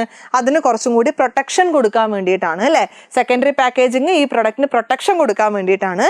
പക്ഷേ ടേഴ്സറി പാക്കേജിങ് അല്ലെങ്കിൽ ട്രാൻസ്പോർട്ടേഷൻ പാക്കേജിങ് എന്ന് വെച്ച് കഴിഞ്ഞാൽ ഈ ഒരു പ്രൊഡക്റ്റ് നമ്മൾ ഒരു സ്ഥലത്ത് നിന്ന് മറ്റൊരു സ്ഥലത്തേക്ക് ട്രാൻസ്പോർട്ട് ചെയ്യാനുള്ള കൺവീനിയൻസിന് വേണ്ടിയിട്ട് കൊടുക്കുന്നതാണ്. ക്ലിയർ ആണല്ലോ? ഇനി ഇമ്പോർട്ടൻസ് ഓഫ് പാക്കേജിങ് എന്തൊക്കെയാണ്? Rising standard of health and sanitization, self service ഔട്ട്ലെറ്റ്സിന് വേണമെങ്കിൽ നമ്മൾ പ്രോപ്പറായിട്ട് പാക്ക് ചെയ്യണം അല്ലേ? നമുക്ക് പോയിട്ട് സാധനങ്ങൾ എടുക്കാൻ പറ്റണം. 10 ഗ്രാം പേസ്റ്റ് പ്രോപ്പറായിട്ട് പാക്ക് ചെയ്തിട്ടില്ല, അല്ലെങ്കിൽ അരി പ്രോപ്പറായിട്ട് പാക്ക് ചെയ്തിട്ടില്ല. പാക്കിങ്ങിൻ്റെ ഇമ്പോർട്ടൻസ് നിങ്ങൾക്ക് ഇപ്പോൾ മനസ്സിലാവും. പ്രോപ്പറായിട്ട് പാക്ക് ചെയ്തില്ലെങ്കിൽ നമ്മൾ കടയിൽ പോയിട്ട് ചേട്ടാ 1 കിലോ അരി നമ്മൾ വെയിറ്റ് ചെയ്യണം. അവരെ ഒരു സെയിൽസ്മാൻ വന്നിട്ട് അത് അളന്നിട്ട് നമുക്ക് തരണം അല്ലേ? നേരെ മറിച്ച് 1 കിലോ അരിയുടെ പാക്കേജ്, 5 കിലോ അരിയുടെ പാക്കേജ് സൂപ്പർ മാർക്കറ്റിലുണ്ടെങ്കിലോ നമ്മൾ പോകുന്നു, ആവശ്യാനുസരണം എടുക്കുന്നു. അതുപോലെ ഇന്നോവേഷണൽ ഓപ്പർച്യൂണിറ്റി. പ്രൊഡക്റ്റ് പല രീതിയിൽ നമ്മൾ മാർക്കറ്റിന് പ്രസൻറ്റ് ചെയ്യുന്ന സമയത്ത് ആൾക്കാർക്ക് കുറച്ചും കൂടി പ്ലീസിങ് ആയിരിക്കും. നിങ്ങൾ ആലോചിച്ച് നോക്ക്, ഹോർലിക്സിൻ്റെ ആ ഒരു പ്രൊഡക്റ്റ് നിങ്ങൾ എടുക്കുകയാണെങ്കിൽ 5 രൂപയുടെ കുഞ്ഞ് പാക്കറ്റ് നിങ്ങൾക്ക് കാണാൻ വേണ്ടിയിട്ട് സാധിക്കും. ബോട്ടിൽ, ചെറിയ ബോട്ടിൽ, വലിയ ബോട്ടിലൊക്കെ കാണാൻ പറ്റും. ജൂനിയർ ഹോർലിക്സ് എന്ന് പറഞ്ഞിട്ട് വേറെ തന്നെ ഒരു കാറ്റഗറി ഉണ്ട്. അതിൽ മറ്റേ ആനയുടെ തുമ്പിക്കൈയൊക്കെ പോലെയുള്ള ഒരു സ്ട്രക്ചറൊക്കെയാണ് ആ പ്രൊഡക്റ്റിനുള്ളത്. വിച്ച് മീൻസ് ഇന്നോവേറ്റീവ് ആയിട്ട് പ്രൊഡക്റ്റ് പ്രൊഡ്യൂസ് ചെയ്യുന്ന സമയത്ത് ആൾക്കാർക്ക് കൂടുതൽ വാങ്ങിക്കണം എന്നുള്ളൊരു ടെൻഡൻസി കൂടും. അതുപോലെ പ്രൊഡക്റ്റ് ഡിഫറൻസിയേഷൻ. ഹോർലിക്സ്, ബൂസ്റ്റ് ചെയ്ത ഈ സാധനങ്ങളൊക്കെ ഇങ്ങനെ നിരത്തി വെച്ചിട്ടുണ്ടെന്ന് വിചാരിക്കാം. അത് വായിക്കണമെന്ന് നിങ്ങൾക്ക് നിർബന്ധമുണ്ട്. Red colour Boost, black colour Complan, അല്ലെങ്കിൽ black or brown colour Complan, yes blue colour Horlicks. അപ്പോൾ പ്രൊഡക്റ്റ് ഡിഫറൻഷിയേറ്റ് ചെയ്യാനും ഈ പാക്കേജിങ് നമ്മളെ സഹായിക്കുന്നുണ്ട്. ഇനി പാക്കേജിങ്ങിൻ്റെ ഫങ്ഷൻസ് എന്തൊക്കെയാണ്? പ്രൊഡക്റ്റ് ഐഡൻറ്റിഫൈ ചെയ്യുക എന്നുള്ളത്, പ്രൊഡക്റ്റിനെ പ്രൊട്ടക്ട് ചെയ്യുക എന്നുള്ളത്, പ്രൊഡക്റ്റ് അട്രാക്റ്റീവ് ആക്കുക എന്നുള്ളത്, പ്രൊഡക്റ്റ് ഡിഫറൻഷിയേറ്റ് ചെയ്യുക എന്നുള്ളത്, അതുപോലെ കൺവീനിയൻസ്, ആൾക്കാർക്ക് കൺവീനിയൻ്റ് ആയിട്ടുള്ള രീതിയിൽ യൂസ് ചെയ്യാൻ വേണ്ടിയിട്ട് ആ പ്രൊഡക്റ്റിനെ കൊണ്ട് നമുക്ക് സാധിക്കണം. പിന്നെ ഒരു തരത്തിലും ആൾക്കാർ അഡൾട്രേഷൻ ചെയ്യരുത്. നിങ്ങൾ കടയിൽ പോയിട്ട് ഹാഫ് ടേൺ ചെയ്തിട്ടുള്ള ഒരു പാക്കറ്റ് നിങ്ങൾ വാങ്ങിച്ച് യൂസ് ചെയ്യുമോ? ഒരിക്കലും യൂസ് ചെയ്യില്ല അല്ലേ? സോ ഇത്തരത്തിലുള്ള യൂസാണ് നമുക്ക് പാക്കേജിങ് കൊണ്ടുള്ളത്. ഇനിയുള്ളത് ലേബലിംഗ് ആണ്. നമ്മൾ പറഞ്ഞിട്ടുണ്ട് ലേബൽ ഒരു പാക്കേജിൽ വെക്കുന്നതിനെയാണ് നമ്മൾ ലേബലിംഗ് എന്ന് പറയാറുള്ളത്. എന്തൊക്കെയാണ് ലേബലിങ്ങിൻ്റെ ഫങ്ഷൻസ്? ലേബലിംഗ് എന്തിനാണ് നമ്മൾ ചെയ്യുന്നത്, അല്ലെങ്കിൽ ലേബലിംഗിൽ എന്തൊക്കെ ഉണ്ടാവണം എന്ന് നമ്മൾ നോക്കാം. ഇത് 8 മാർക്കിന് ചോദിക്കാൻ സാധ്യതയുള്ള ഒരു ചോദ്യമാണ്. ഇനി 8ന് ചോദിച്ചില്ലെങ്കിൽ 8 ഞാൻ തള്ളി മറിക്കുന്നില്ല. നമുക്ക് എന്ത് ചെയ്യാം? നമുക്കൊരു 4 മാർക്ക് കൊടുക്കാം അല്ലേ? 4 മാർക്കിനൊക്കെ എന്തായാലും ചോദിക്കുന്ന ഒരു ടോപ്പിക്കാണ് ലേബലിംഗ് എന്ന് പറയുന്നത്. ഫങ്ഷൻസ് ഓഫ് ലേബലിംഗ് എന്തൊക്കെയാണ്? ഒരു പ്രൊഡക്റ്റ് എങ്ങനെ ഉപയോഗിക്കണം എന്ന് അതിനകത്ത് ഉണ്ടാവും. അതുപോലെ ആൾക്കാർക്ക് പെട്ടെന്ന് ഐഡൻറ്റിഫൈ ചെയ്യാൻ വേണ്ടിയിട്ട് പറ്റും. കഴിഞ്ഞിട്ടില്ല, പ്രൊഡക്റ്റിൽ എന്തൊക്കെ ഉണ്ടാവും എന്ന് അതിനകത്ത് കൃത്യമായിട്ട് കാണിക്കും. ആൾക്കാർക്ക് പെട്ടെന്ന് അത് ഐഡൻറ്റിഫൈ ചെയ്യാൻ വേണ്ടിയിട്ട് സാധിക്കും. അതിനൊരു സ്റ്റാൻഡർഡൈസേഷൻ ആൻഡ് ഗ്രേഡിംഗ് കൊണ്ടുവരാൻ സാധിക്കും. അതുപോലെ യൂണിഫോമിറ്റി ഉണ്ടാവും. കഴിഞ്ഞിട്ടില്ല, act as a tool for advertising and sales promotion. It provide informations required by law. Simply ഇതാണ് ലേബലിംഗ് എന്ന് പറയുന്നത്. ഇത് മാംഗോ ജ്യൂസിൻ്റെ ഒരു പ്രൊഡക്റ്റ് ആണ്. അതിനകത്ത് നോക്കി ഇത്രയും ഡീറ്റെയിൽ ആയിട്ട് ഇവിടെ കൊടുത്തിട്ടുണ്ട്. ഇതിൻ്റെ ബ്രാൻഡ് നെയിം എന്താണ്? ലോബോ എന്നുള്ളതാണ്. പ്രൊഡക്റ്റിൻ്റെ പേര് മാംഗോ ജ്യൂസ് ആണ്. ഇത് 100% നാച്ചുറൽ ആണ്. അവരുടെ പ്രൊമോഷൻ ടെക്നിക്കാണ്. ഇതിനൊരു ബാർകോഡ് ഇവിടെ കൊടുക്കുന്നുണ്ട്. ഇവരെ എങ്ങനെ കോൺടാക്ട് ചെയ്യണം എന്ന് കൊടുക്കുന്നുണ്ട്. ഇതിൽ എന്തൊക്കെ പ്രോഡക്ട്സ് ഉണ്ട് എന്ന് അതിൻ്റെ കണ്ടൻസ് എന്തൊക്കെയാണെന്ന് കൊടുക്കുന്നുണ്ട്. അതുപോലെ ഇതിൻ്റെ എത്ര എമൗണ്ട് ഉണ്ട് എന്നിവിടെ കൊടുത്തിട്ടുണ്ട്. ഇതിൽ അഡീഷണൽ ഇൻഫർമേഷൻസ്, ഒരു തരത്തിലും ഷുഗർ ആഡ് ചെയ്തിട്ടില്ല എന്ന് പറയുന്നുണ്ട്. ഇൻസ്ട്രക്ഷൻസ് കൊടുത്തിട്ടുണ്ട്, ഇൻഗ്രീഡിയൻസ് കൊടുത്തിട്ടുണ്ട് അല്ലേ? ഇതിനെയാണ് നമ്മൾ ലേബലിംഗ് എന്ന് പറയാറ്. അപ്പോൾ അടിപൊളിയായിട്ട് നമുക്ക് മനസ്സിലായില്ലേ ലേബലിംഗ് എന്താണെന്നുള്ളത്. ഇനിയുള്ളത് ഒരു നല്ല ലേബലിന് എന്തൊക്കെ ഉണ്ടാവണം എന്നുള്ളതാണ്. പ്രൊഡ്യൂസറിൻ്റെ അല്ലെങ്കിൽ പ്രൊഡക്റ്റ് ഉണ്ടാക്കിയ ആളുടെ അഡ്രസ്സ് ഉണ്ടാവണം. അതുപോലെ എത്ര ക്വാണ്ടിറ്റി അതിനകത്തുണ്ട്. Net quality of the product അല്ല, ക്വാണ്ടിറ്റി ഓഫ് ദ പ്രൊഡക്റ്റ് ആണ് ഉണ്ടാവേണ്ടത് കേട്ടോ. ക്വാണ്ടിറ്റി ആൻഡ് ഇതിൻ്റെ സൈസ്, കളറ്, അപ്പിയറൻസ്, അതിലെന്തൊക്കെ റോ മെറ്റീരിയൽസ് ഉണ്ട്, അതെങ്ങനെ യൂസ് ചെയ്യണം, അതിന് date of packaging and expiry, അതിന് MRP എത്രയാണ്, ഈ പറയുന്ന കാര്യങ്ങളൊക്കെ നമ്മുടെ ലേബലിൽ ഉണ്ടായിട്ടുണ്ടാവണം. അപ്പോൾ മക്കളെ, ഇത്രയുമാണ് നമ്മുടെ മാർക്കറ്റിങ്ങിൽ ഏറ്റവും ആദ്യം നമ്മൾ പഠിക്കേണ്ടുന്ന കാര്യങ്ങൾ. ബാക്കിയുള്ള കാര്യങ്ങൾ പുറകെ വരുന്നുണ്ട്. ഇത് നന്നായിട്ട് പഠിച്ചിട്ട് നമുക്ക് അടുത്തതിലേക്ക് പോയാൽ പോരെ? എല്ലാം കൂടി ഒന്നിച്ച് കിട്ടിയിട്ട് കാര്യമൊന്നുമില്ലല്ലോ. അപ്പോൾ വളരെ അടിപൊളിയായിട്ട് ഇത് പഠിക്കുക. വളരെ സിമ്പിൾ ആയിട്ടുള്ള കാര്യങ്ങൾ ഇൻഡിവിജ്വലി നിങ്ങൾ എടുത്ത് നോക്ക്. വളരെ സിമ്പിൾ ആയിട്ടുള്ള കാര്യങ്ങളല്ലേ. ഈ ചാപ്റ്റർ എന്നുള്ളതിനേക്കാളും ഈ ടോപ്പിക്ക് എന്നുള്ള രീതിയിൽ പഠിക്കുക. ഓക്കെ, വലിയ ചാപ്റ്റർ ഒന്നിച്ച് പഠിക്കുന്നു എന്നുള്ള മൈൻഡ് മാറ്റുക. നമ്മൾ കുറേ പുതിയ പുതിയ ടോപ്പിക്കുകൾ പഠിക്കുകയാണ്. അത് നമ്മൾ ഗ്രൂപ്പ് ചെയ്തൊരു ചാപ്റ്ററിലേക്ക് കിട്ടുന്നേ ഉള്ളൂ. അപ്പോൾ ഇവിടെ നിങ്ങൾ ടോപ്പിക് വൈസ് ആയിട്ട് തന്നെ പഠിക്കുക. ചാപ്റ്ററിൻ്റെ കണക്ഷൻ ഒന്നും നോക്കണ്ട. എന്തൊക്കെയുണ്ട്? മാർക്കറ്റ് ഉണ്ട്, മാർക്കറ്റിംഗ് ഉണ്ട്, പ്രോഡക്റ്റ് മിക്സ് ഉണ്ട്, മാർക്കറ്റിംഗ് മിക്സ് ഉണ്ട്. അപ്പോൾ ഉഷാറായിട്ട് പഠിക്കുക. എപ്പോഴും എജുപോട്ട് കൂടി ഉണ്ടാവും. അടുത്ത പാർട്ട് നമുക്ക് ഉഷാറായിട്ട് പഠിക്കാം. All the best.